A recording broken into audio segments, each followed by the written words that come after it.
bumili po ako ng kamote sa palengke. Ito na nga po mga mami, inilagay ko na po. Ngayon po ay gagawa po tayo ng merienda na kamote. Gagawin po natin dito ay babalatan at saka dudurugin natin ang kamote. Ayan po, nabalatan na natin ang kamote. Ngayon po ay gagamit po tayo ng food processor para dito po natin gigilingin kasama lahat ng sangkap bago po natin gawing merienda. Ay pagsasama-sama na lang po natin ngayon ang lahat ng sangkap. Bali po ito ay wala pa po 1 kilo. Tatantyahan na lang po natin kung ilan ang lalagay nating harina at saka asukal. Maglagay po ako ng kamote, asukal, saka harina. Ngayon naman po ay maglalagay po tayo ng powdered milk. Ngayon po depende na po sa inyo kung ilang powdered milk ang ilalagay nyo at kahit anong brand po ito.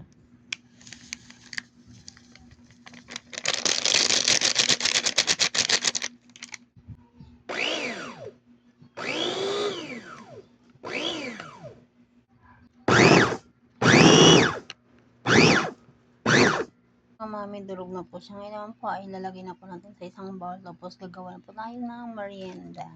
Ayan mga mami, bali pinatuloy ko na lang po sa anak ko ang aking ginagawang merienda. Siya na po yung magtutuloy. Ayan.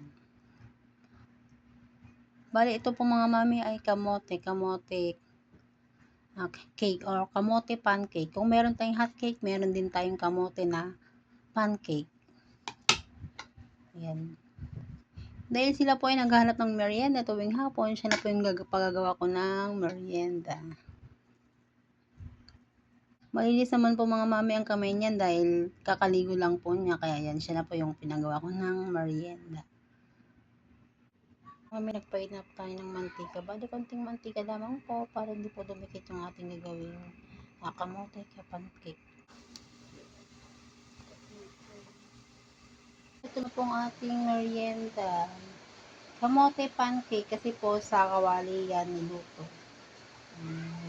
Sarap, diba? Merienda po tayo. Thank you for watching. Please subscribe my YouTube channel, Tipid Recipe.